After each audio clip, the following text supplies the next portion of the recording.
Well, hello, everyone, and I'm so excited to introduce our speaker today, and her name is Liz O'Donnell. She's the founder of Working Daughter, a community for women balancing elder care, career, and more. An award-winning writer, her book, Working Daughter, A Guide to Caring for Your Aging Parents While Earning a Living, was named one of the best books of the year by Library Journal. In 2020, she launched the first National Working Daughters Day. Liz is the host of Working Daughter podcast as well. Welcome to the show, Liz. Thank you so much. Awesome. Liz, let's dive right in, as I always like to do. What are you most passionate about? Oh, I'm passionate about two things. One is that nobody goes through caregiving, specifically elder care, feeling alone and unprepared. And the other is making care and career compatible, because they should be, but it's not right now. Yeah, I was talking, actually, I just had lunch with my husband and we were talking about our upcoming interview today. And I was saying that I live here in the United States and my parents are in Germany and his parents are already dead, and how our caregiving is looking for us right now. So it's a perfect segue into our interview today, because we all end up taking care of our parents one way or another. And there is, from all the literature and part of your book I read, a better way to do things than we sometimes think it should be or could be done. Tell us about your background with this. What happened to you, your parents, and how did you end up with a Working Daughter Day? Well, I had many working daughter days, but the first one that I labeled a working daughter day was a day I took as a vacation day from work. My parents were in their 80s and they lived about an hour away, and they had just started to need more and more care. So I was, they'd stopped driving. So I was doing their grocery shopping and taking them to the doctors and helping them sort through their bills and their mail and sorting their pills every couple of weeks and mowing the lawn, that sort of thing. So this one particular day, my mother had a doctor's appointment, so I took a vacation day so that I could be available to her. And the day started about 5 a.m. I woke up and I sent some work emails, and then I saw the kids off to school, and then drove the hour to my mother's, and she was running late. So we pushed the appointment back, and then there were prescriptions to be refilled, and we went out to lunch, and then my dad needed some help with his computer. And I had just published my first book, which is called Mogul Mom and Maid, and it's about the impact of housework and childcare on a woman's career. So I had a speaking engagement that night. So the day ended around 11 p.m. and I was exhausted, and yet it was a day off technically, right, from the day job. And as I was driving home that night, I remember thinking to myself, everybody is helping working mothers, but who's going to help us? Who's going to help the working daughters?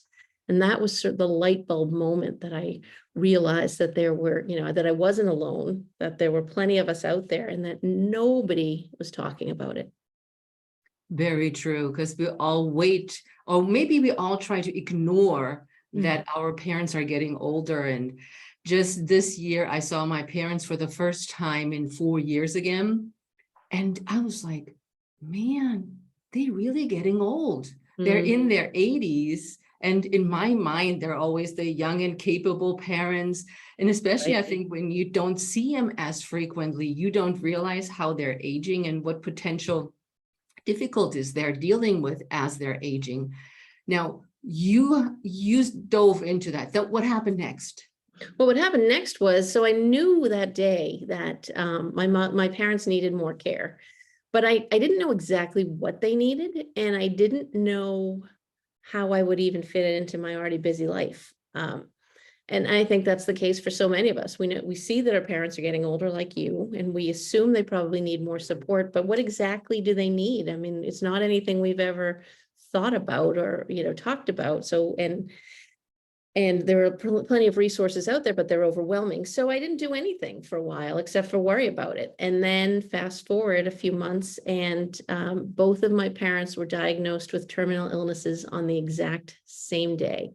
My dad had been acting confused and forgetful and was I took him to the emergency room, which I would never recommend as a course of action for anybody, but rookie mistake. From there, he was given a very powerful antipsychotic drug by the ER staff, which rendered him unable to walk or talk. So he was then admitted to a geriatric psych facility. So that was just a nightmare.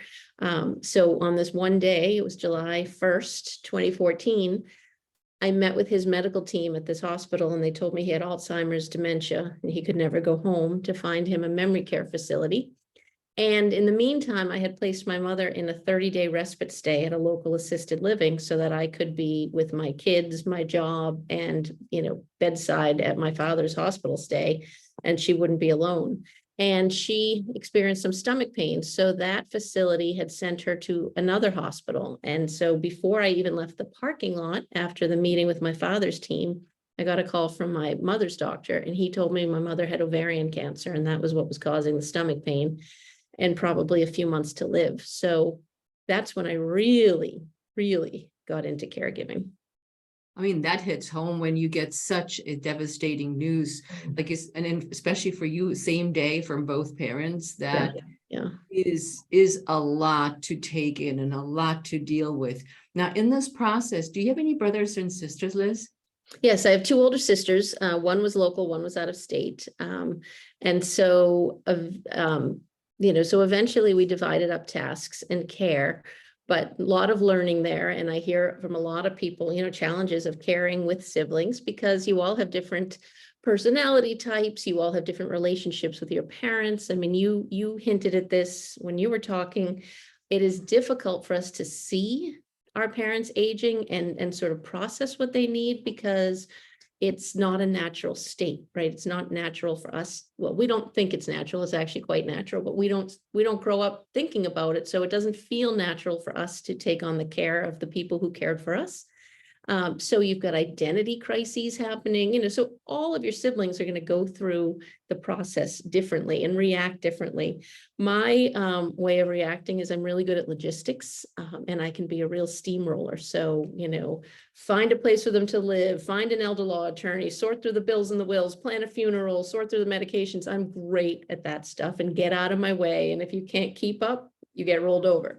I realized, through the whole process of going through caregiving and then writing about caregiving, that for months I was frustrated with my sisters for not helping enough. Realized, through the process of writing and reflecting, that I wasn't really creating space for them to be caregivers to their parents. So eventually we got to a place where I had to accept that, my pace is different than other people's paces. The way I was viewing things is, different than everybody else's. I still think I was right, but, and so one of my sisters started to take on longer term tasks because she moves at a different pace. And the one who was out of state, we tasked her with being the person who called my parents every night and chatted with them and reported back anything, because I didn't want to be the person, I didn't want to be doing all of the logistical tasks and then sitting down at the end of the day and being the person who was receiving all of the, the emotional as well. So we eventually got to a partnership. I love that in your book, when you describe that situation where you steamrolled over everybody and then they're like, hold on, girl.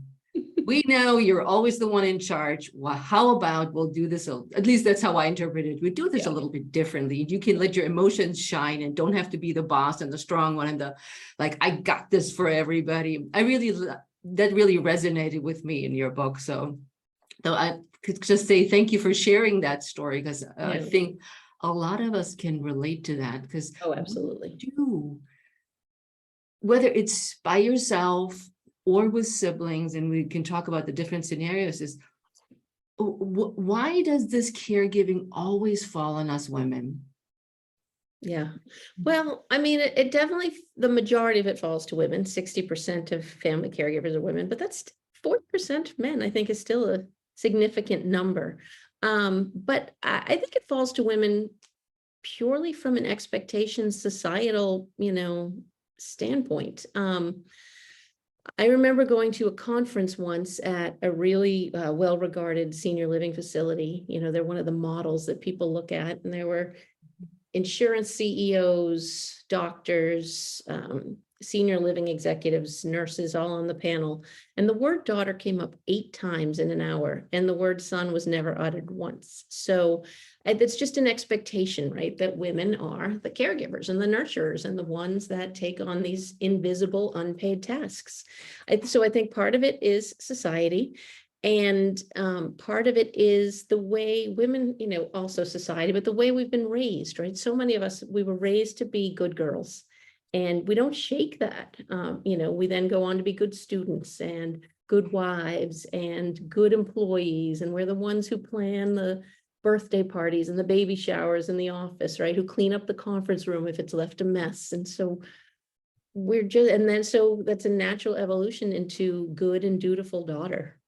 Yeah, and when I invited you on the show and I prepared for the show, one of my current clients, who is 86, 87, she said to me during one of our training sessions, she says, Heike, I am so glad I got 4 daughters. They do everything for me. And I'm like, what do you mean? She says, well, yeah, that's what they're there for. And that to me never sits right, that somebody can have that expectations, that we continue like this, that role model that we've been imprinted in being, and now continuing. I mean, it's not that we're not wanting to care, but why is it always us? Well, I said to her too, I said, don't you have any sons? And she says, yeah, but women are just better at that. Well, if you look at the, sort of the history of women in the workplace, we're early days with working daughters.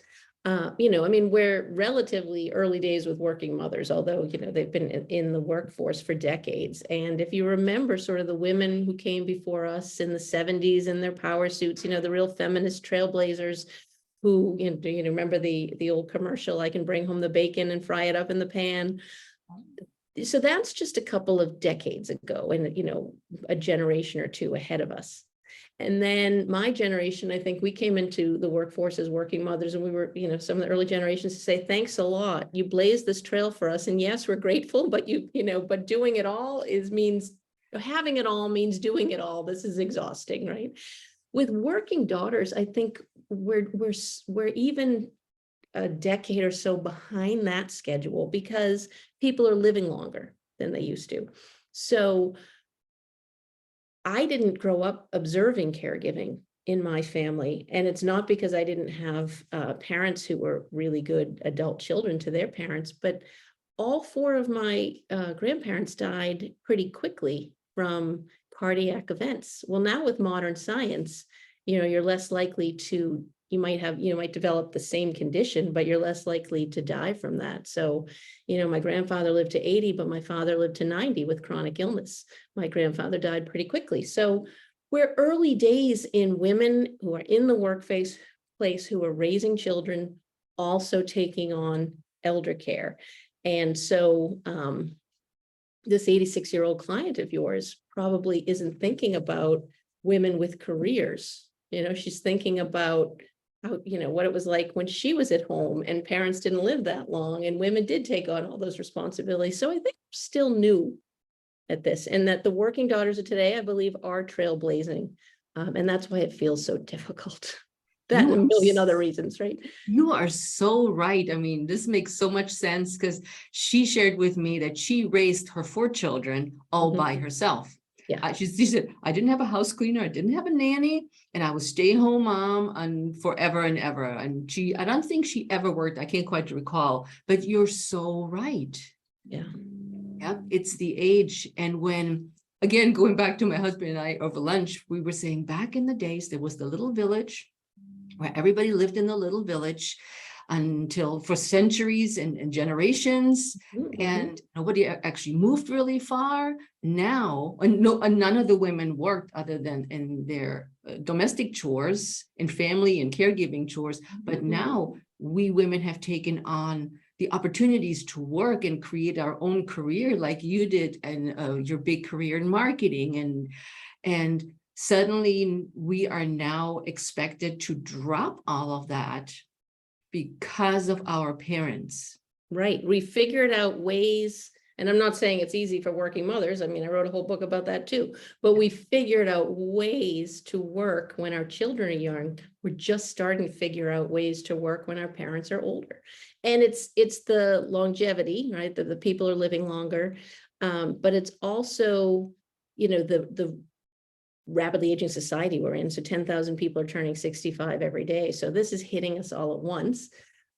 It's divorce, right? Divorce rates among people over 50 are the highest. So many people are going to care for parents and step parents, in-laws. Their in-laws might have steps, if they step-in-laws, I don't know what you call it. And you mentioned dispersed families.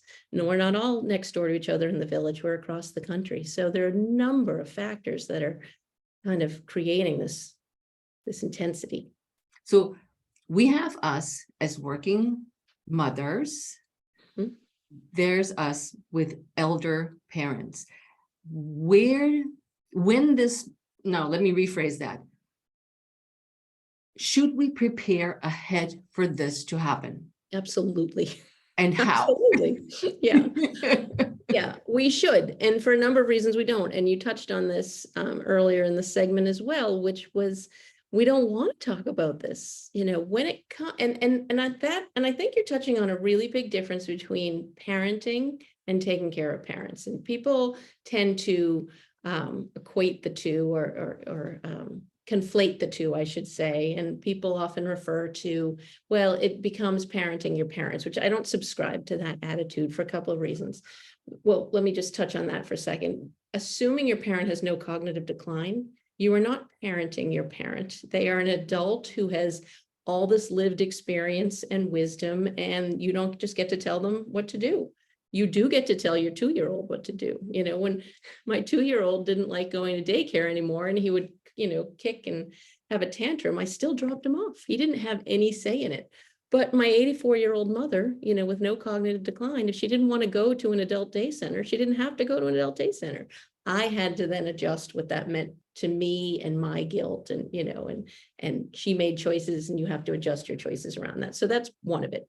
But I think the difference between elder care and child care. So certainly this isn't the case for everybody, but especially among professional women, we often plan when we're going to have a family. I know there are surprises and not everybody plans, but many of us plan, and we really think about what will starting a family mean to my career, my body, my bank account, my social relationships, all of those things, my house, so we prepare a nursery. We literally and figuratively make space for children in our lives. We don't do that at all for elder care, right? It's just either the responsibilities start to creep up on us. I call it the caregiver creep, or we get the crisis phone call. So knowing that we have 10,000 people turning 65 every day, that people are living longer, that there's a shortage of paid caregivers, that more and more people are going to be called on to be family caregivers, absolutely, it's time to start talking about it and preparing. And I think if you can get organized around a few key areas, you're going to be way ahead of the game. Finances, which is often very difficult. So everything I'm painting everything I'm laying out here doesn't mean if you don't do all of these things, you're in dire straits, because people have figured it out without doing any of this. But if you can get a sense of your parents' finances, if you can become a co-signer on their bank accounts, if you can have access to power of attorney, so you can sign for them in the event that they can't be signed for you, you're going to be way ahead of the game in understanding what they can afford, what you might need to be able to afford, and access to their information if you need it. So that's one. The other is housing, understanding and having conversations with our parents about what they want their living situation to look like as they age. Obviously, a very emotional and difficult conversation. But I often say, if we can phrase it with our parents as, what are your goals for this next phase of your life? And give them, their autonomy, and let them talk about how they're thinking about aging versus, what so many of us do. And I was guilty of it. Like, you can't live here forever, right? I mean, we come into this with so much emotion and stress that we often kind of form these conversations as limiting. and our parents are already aging. They're already thinking about the many losses along the way of, mobility and independence. So the more we can frame it as, what do you want? What do you want to keep doing versus what you can no longer do? Then I think, the more likely we are to have a good conversation. So do they want to get down with the ship, right? Do they want to age in place and never move out of that home no matter what? Okay, then we can have a conversation about retrofitting the bathroom with grab bars and pulling up the area rugs and, eliminating trips and falls, bringing in help because eventually they may not be able to take over the home. And a little side note, if our parents say, I'm living in this house forever, that's their choice. That doesn't mean our immediate choice is, oh, then I have to start doing everything. No, then you can have a conversation. Okay, here's what I might be able and willing to do, but it's not our responsibility to maintain a 200-year-old, 3-story home for our parents because that's what they want. If that's what they choose, you can talk about, okay, what do those choices mean? So housing and understanding the different options for housing. Many people come into elder care and they don't realize that assisted living is private pay. And they think, well, the government pays for that. But no, you're talking $10,000 a month, depending on level of need and where you live in the country. So understanding, that so much of this is private pay and thinking through that. And then medical, making sure that you or somebody they trust is the healthcare proxy and that you understand what kind of interventions they might need. And there are forms you can go through with their primary care physician that walk people through, their thought process. If at some point I need artificial nutrition, is that something I'll want? If I need oxygen, is that something, all of these different things. And to the best of our ability, understanding what end of life and what illness and what aging looks like for them or what they want it to look like, then we're in such a better place to help them and make those tough decisions if we have to. You unpacked a lot of stuff in there. That's a lot. And I would just every now and again in my mind, I would raise my hand. I did say that to my mom. You need to move out of here. You have bad knees. And she's like, no, I'm not moving. But you also gave a very liberating view, which I hadn't thought about that, because the example with maintaining the house, okay, getting the bathroom outfitted, I hadn't thought about that. For instance, with my mom, who does not want to move out of her apartment, which is way too big for her and way too many stairs and no elevator. But she decided she wants to live there. So I feel guilty. And now when you said that, I was like, I don't have to feel guilty. It's her choice. Yes.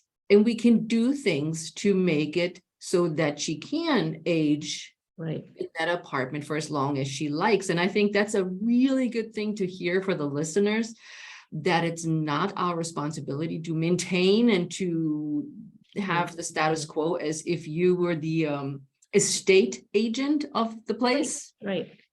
That's easier said than done. And that goes back to, I would say, those societal pressures.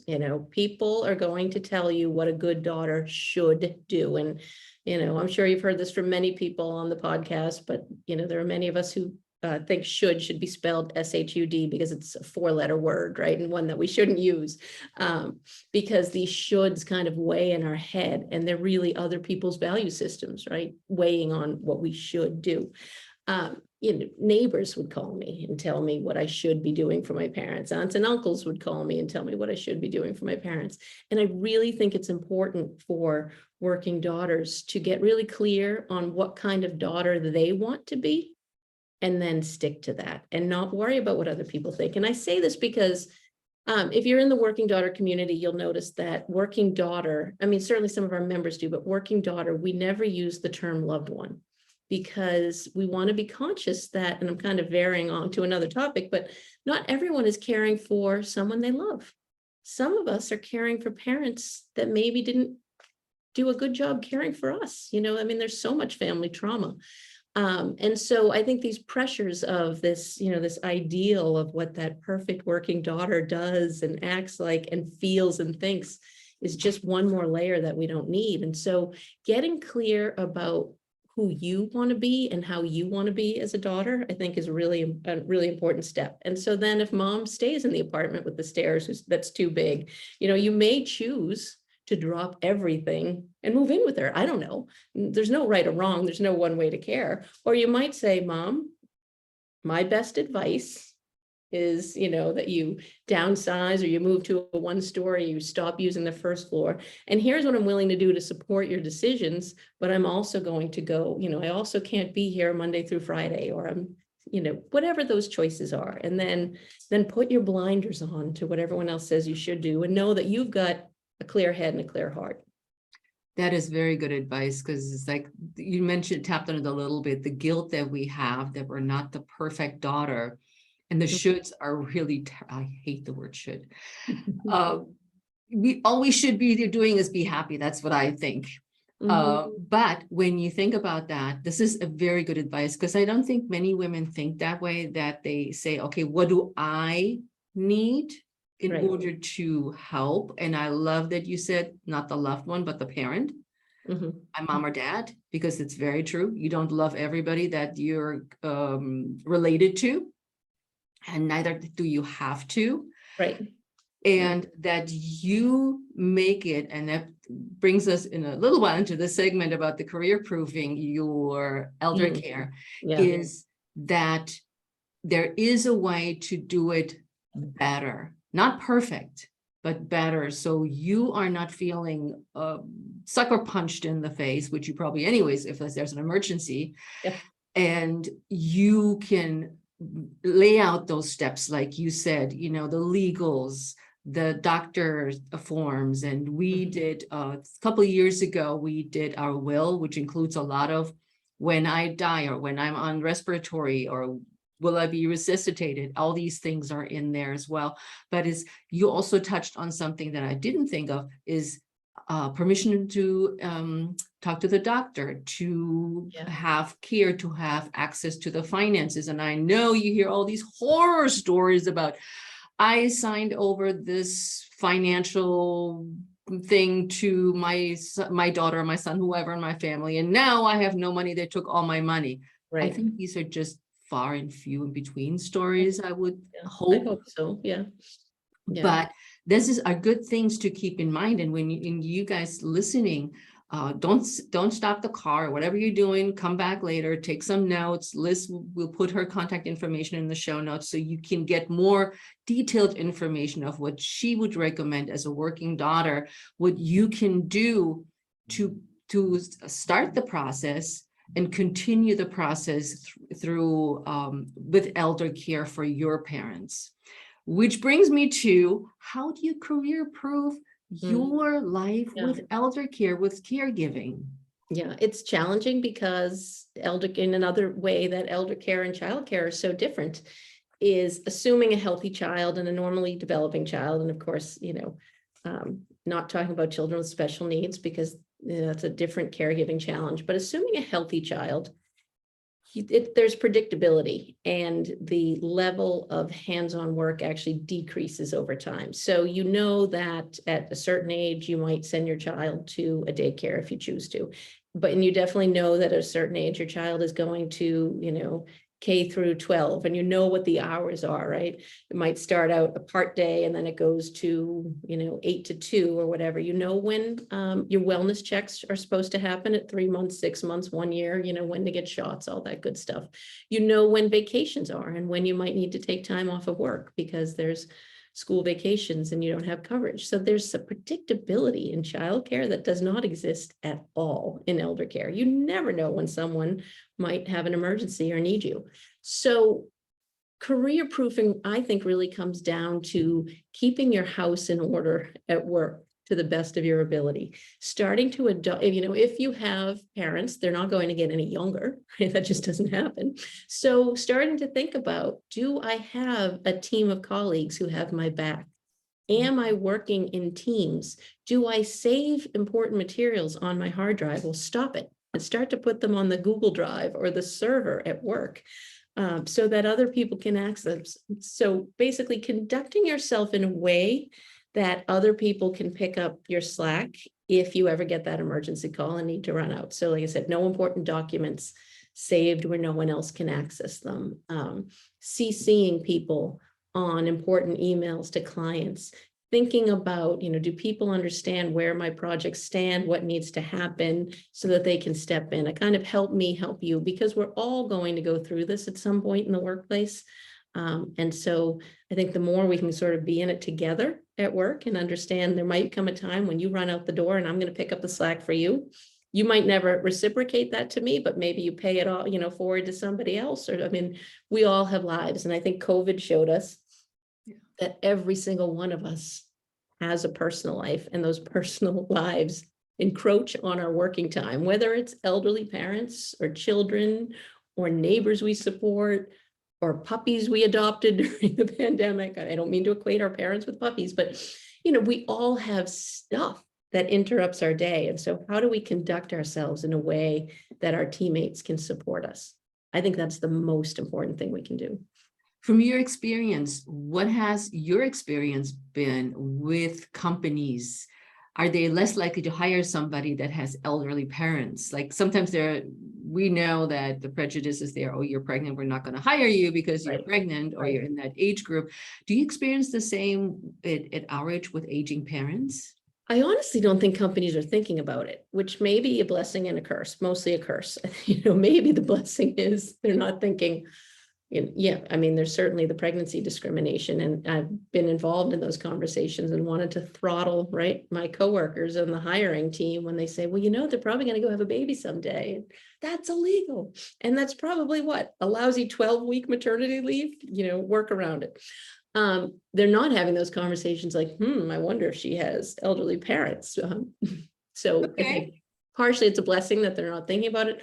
The curse, I think, is that companies are still too slow to recognize how important it is to support family caregivers of all types in the workplace. I think we're still too focused, and I don't mean to minimize the need to support working parents, but I think we're too focused on supporting only working parents as opposed to workers with parents. So we don't see it in the policies, in the conversations at work, in the benefits at work. So that's a bigger problem, I think. But it's a good thing to touch on, because we need to look for what we need as we go older. And as you said, 10,000 people age every year to the age where we are in retirement, where we are getting older, and need that care. And as our workforce gets older, we need more of those services in addition to what we already have, or the lack thereof here in the United States. I'm from Germany, so I have a very different view on this whole healthcare thing. But but I think that it is a good thing to talk about it and bring up the conversation. If nobody thinks about it, then what would somebody say? Your boss would say, hey, Liz, while you're out for this whole rest of the week, we have this project due. And you're like, well, my dad and my mom. And they're like, well, can't somebody else take care of them? Right. We put people in this, impossible choice that they have to make. Yeah. And there has been research. Of course, I can't find it again, but I remember uncovering it while I was writing my book, that actually, I think I uncovered it working on my first book, and I wasn't able to relocate it for my second book, but that elder caregivers feel more stigmatized in the workplace than parents. And it partially could be the invisibility of it, True. Yeah. True. Because in our Western society, being old means you're decrepit, you need to go to a home, you're not functioning, you're not thinking, all these, you're breaking down, you're slow. And this is one of my other clients, because I have a handful of clients who are in their 80s, says that she and her daughter just went through her finances, because we spoke about finances a minute ago. And she said she just went through the papers and did this and that. And she said, Mom, you have to call this person and that person and that person. And she says, I couldn't keep up with it. It was so fast and I don't understand all of this. And I said, did you write it down? She says, no. And I'm like, why didn't you write it down? She's like, I don't want her to think I'm slow. I don't want you to think I don't understand what she's saying. And I said, the next time you do this, you say, hey, listen, go a little slower. I need a little extra time to digest what you're telling me. And let's write down the steps that I need to take to get this done the way it should done. So the finances are all in order. And And I think that's something we forget too, is that they just get slower. It's Yeah. just the nature of the beast. Yeah. Yeah. Now, I do. well, I'm getting slow. I'm 61 and I'm thinking, well, I'm getting all these things done. And then I'm thinking, God, I got nothing done today. You said there are 4 words no caregiver should ever say. See if I can remember them. Should is definitely one of them. Yep, we got that one. Always. Mm. And that's because I think we can, I think when we're in overwhelmed situations, when we're in tough situations, we can tend to think, I'm always the one who has to do this. There's always a crisis. And that leads to overwhelm. And the reality probably is that there isn't always a crisis every hour of every single day. Highly doubt it, right? Are you always the one who has to do these things? Sometimes we're choosing to be the one to do these things. So I just think that word doesn't help us. And for me, caregiving is so much a mental energy game. There's so much we can't control when it comes to aging, disease, dying.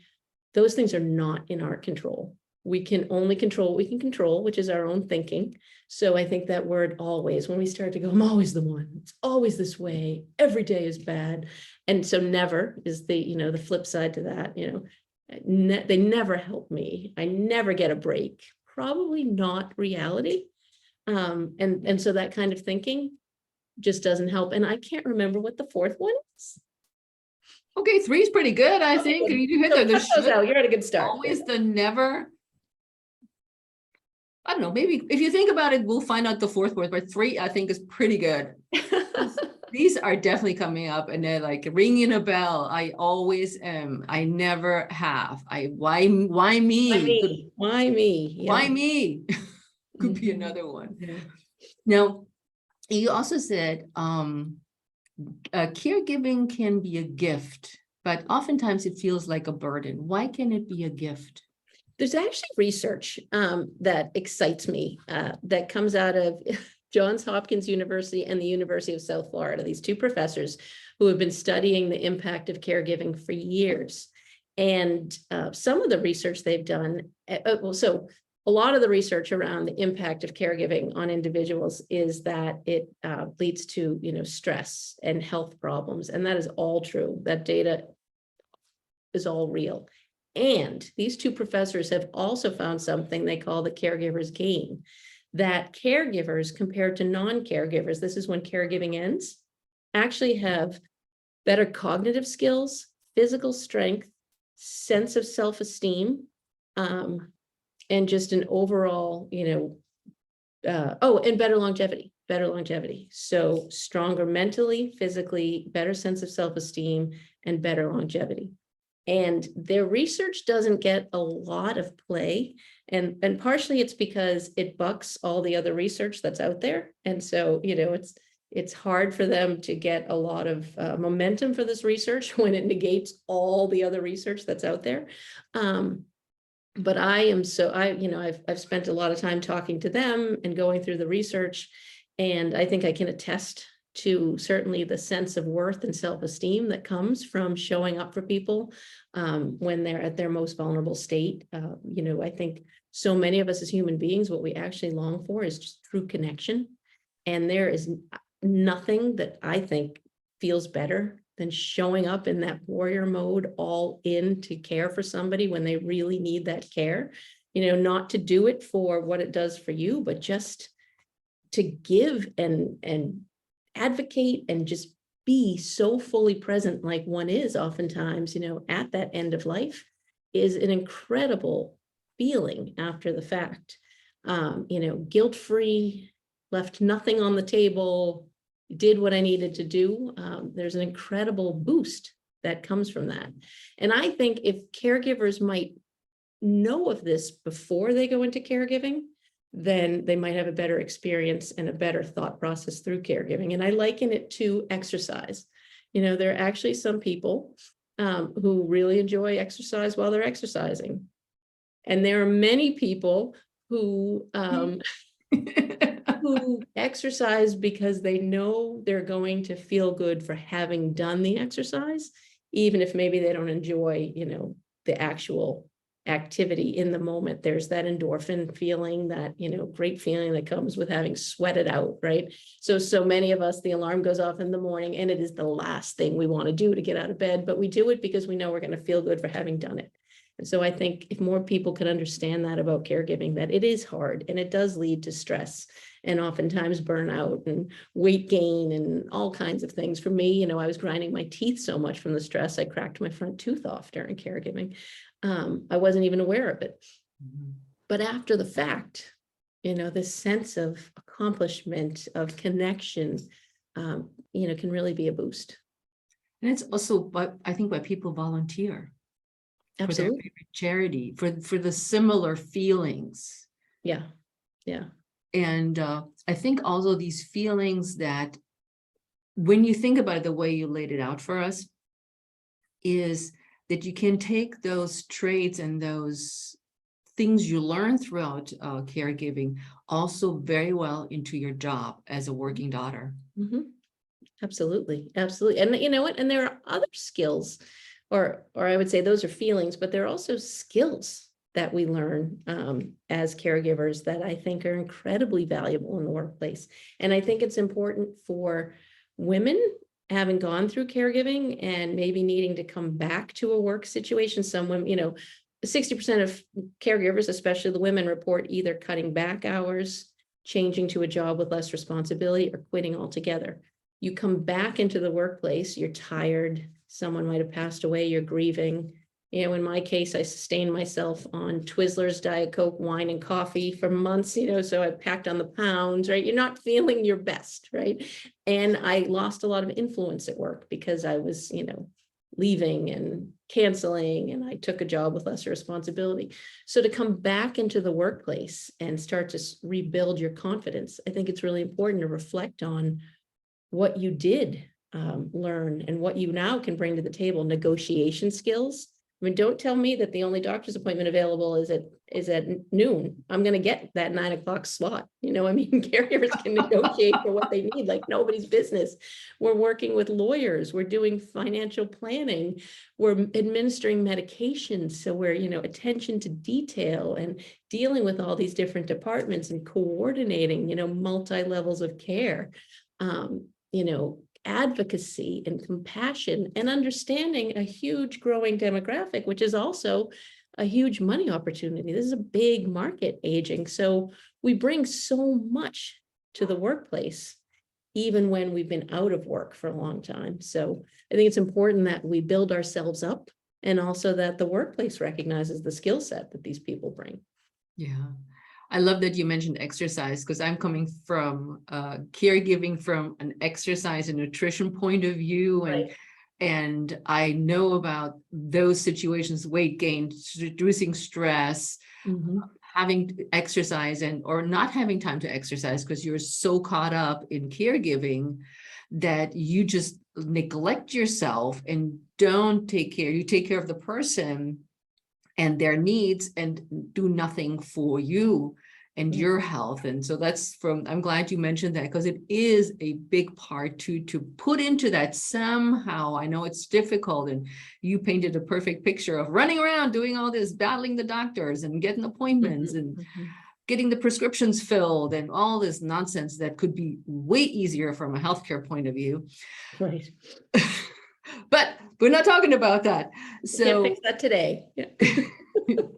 So when you're in the thick of it all, what are some of the resources and how do you learn about how to do all this? I mean, you can wing it, but are there steps that one can take to say, okay, start here, go from there? And you touched on it earlier, to take care of the financial and all this. But if somebody listens today and says, oh man, yeah, my mom's, it's exactly what we're talking about. What should I do now? Yeah.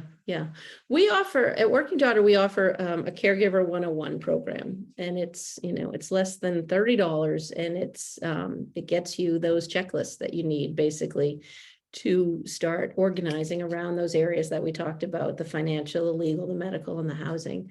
And comes with some motivational videos, basically just to say, here's how you get started. Because the number one question we get is, what do I do? Like, where do I start? What do I do first? And of course, the entry point, to caregiving is different for everybody. But again, I think if you can get organized around those 4 areas, even if you're in the middle of caregiving and you can regroup around those 4 areas, it just gives you a sense of, it gives you the baseline, right? You've got the basics covered. And then the rest we address, I think for caregivers really has to be, like I said, that mindset piece, because we're dealing with things we really can't control. Yeah. Illness, aging, and we're used to controlling things, right? Absolutely. I was thinking of your example before. It's like, okay, 3 months checkup, we're measuring, we're doing this, we're going da-da-da, school starts. But with caregiving, there's no predictability at all. Right. So if we can get organized in the big bucket areas, and if we can get our own mindset as healthy as possible, saying positive things to ourselves, eliminating always, never, should, and some other word that I will share with you for the show notes, thinking about, putting it all in perspective, that maybe this isn't the time in our lives where we're going to be A+, employees at work, but we're in it for this is a long game that we're playing. Really promoting positive self-talk for ourselves as we go through this experience, I think is so, so important. Yeah. Is there anything else you'd like to share with our audience, Liz? I think we've touched on most of it. I would say, one of the things I tell working daughters, and it might sound a little silly, but I think it's tied into what I was just talking about. I really encourage everybody to look in the mirror at night, maybe when they're brushing their teeth, or, right before they go to bed, and thanking themselves for what they did get done. Because because we lie in bed at night, and I'm wildly generalizing, but I bet a lot of your listeners can nod, right? And we think about everything we didn't get done. And in caregiving, there really is more to do than any one person can do. We, as people live longer, we as a society haven't caught up with how to support them, for a century in social, financial, housing, medical. So it's all falling to the daughter and or son to be all of those things. And so there really isn't enough time in the day. And there probably isn't something that you got to that you should have gotten to today. So rather than lie in bed and worry about that, how about you lie in bed, or you look yourself in the mirror at night and say, wow, I showed up. I did get this done. I tried. I think that's enough. Yeah, I think that's good advice, because we do not give ourselves enough credit for the things we accomplish each day, that we achieve each day, the people we help each day. And we always have a bucket list of, or not a bucket list, but a long list of items that seems to never ending to-do lists and getting done lists. Yeah. So I think this is a very good advice to say, pat yourself on the back. You're doing a great job. Yeah. Liz, how can my listeners connect with you and reach you? Workingdaughter.com is simple. And from there, you can join our private Facebook community where thousands of working daughters support each other every day, or access the Caregiver 101 program that I talked about, or, follow us on social, find the book. I mean, everything's housed at workingdaughter.com. So perfect, because that's easy to remember. Yeah. This is fantastic. Thank you so much, Liz, for coming on the show and sharing this very sensitive but very needed topic about our families and our parents. Oh, thank you for paying attention to it, giving attention to it. It's so important. Yes. So listeners, listen closely. You can reach us on social media, like we said. The links will all be in the show notes. Please have a conversation with us. We are not just recording this session because we love you so much. We do, but we want to hear from you. Liz is laughing. We want to hear from you. It's true, because we don't know what you're thinking. And if you're lurking on social and don't talk to us and you have a question, post the question. We are answering the question. And if we don't know, I ask Liz, and Liz will answer it for you, or she will answer it directly for you, depending on where you are on social media. So please talk to us, because this is not just a one-way podcast show. This is a two-way road, and women need to support more women. So with that, my friends, we're out of here, and we'll see you next time on the Pursue Your Spark podcast. Ciao.